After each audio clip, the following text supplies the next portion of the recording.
So when people say, Lord, I want to be more like you, Lord, everything that is in me that is not of you, will you remove it?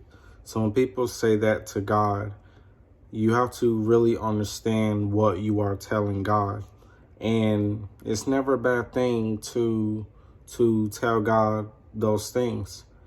But this is what you are really saying when you tell God those two things. You are basically telling God that you don't want your flesh to be on display anymore, where to the point that you want God, His Holy Spirit, to reign over your flesh. You want Him to take full control, to where your life is not ran by you anymore. It's not ran by the people around you, but it is heavily influenced by His Holy Spirit. And so, does following Jesus comes with a price? It does.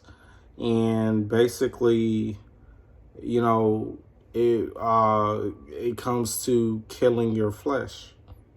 That price comes with killing your flesh, denying everything that has nothing to do with Christ, putting your sin on the back burner so that His glory will be fulfilled, so that God will be, uplifted and, magnified in your life. So to really fully surrender to God is to let Him have His way in every part of your life, not just a certain part of your life. Because sometimes, y'all, we say, Jesus, take the wheel. And then as soon as something don't quite look good to us, as soon as we feel ourselves going down the dead end because we cannot see our way clear, we end up taking the wheel. We end up putting Jesus on the back burner. And then it's like we show Him that we don't trust Him. But see, everything, just like Jesus said, He said in His word, with God, you can do all things.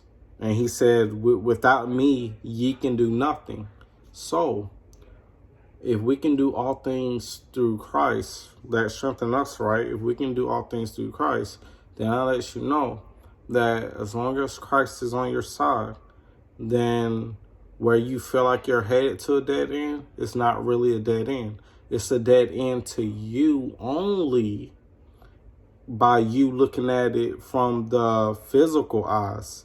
But if you are looking at it from a spiritual point of view, to where God is trying to bring you to, then you'll see past that dead end. You'll see that God is really bringing you to, victory. And so when it comes to saying that we trust God and we want Him to have His way, we say, Lord, have your way in my life. And so my question to you is, do you really mean that? Because the minute that God takes people away out of your life that you thought were some good to you, but God knows that they aren't, then that's when like some of us, we get upset with God. But see, all God is doing is exposing your true enemies. If they are not a friend of God, then they are an enemy of God. If they stand in agreement, in alliance with this world, then they are an enemy of God. It doesn't matter who it is. It can be somebody that you truly love with all your heart.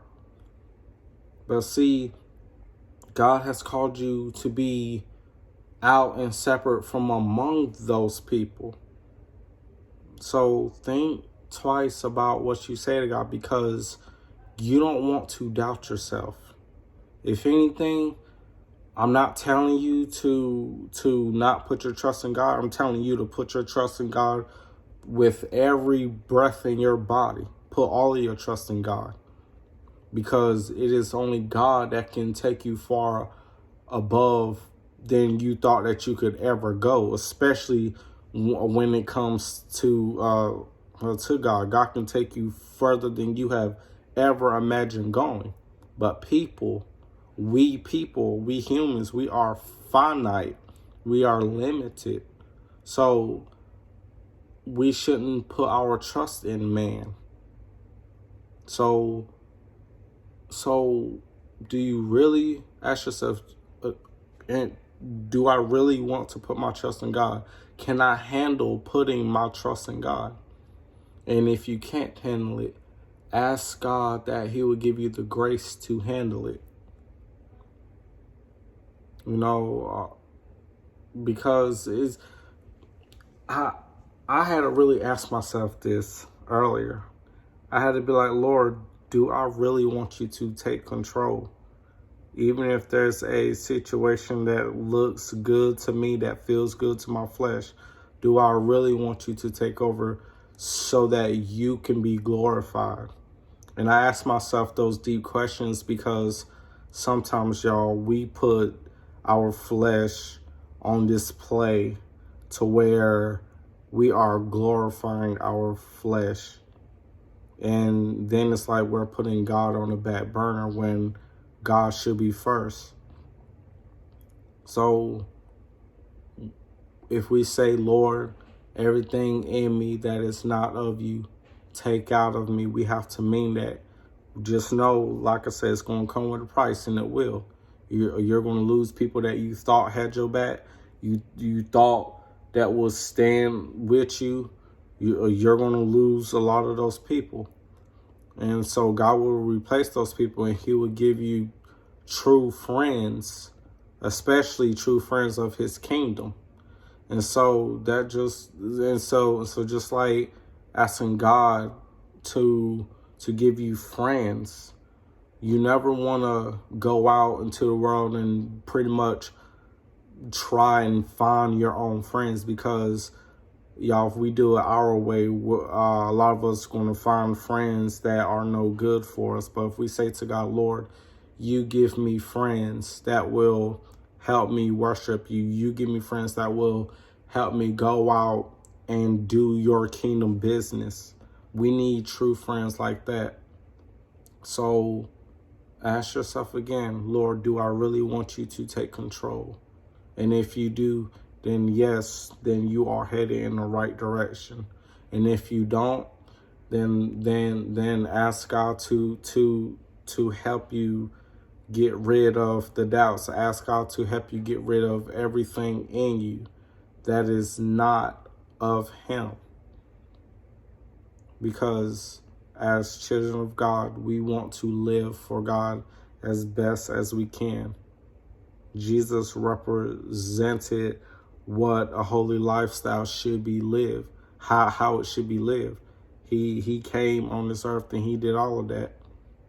And so we want to be imitators of Jesus Christ. We want to be just like Jesus Christ. To be a Christian is to be Christ-like. So we want to be as close to Christ as we possibly can. We want to do what Jesus did. We want to love. We want to preach and teach the gospel all over this world. So let's imitate Christ. Let's do what Jesus did. Let's share that love all around this world. I love you all, and you all take care. Bye.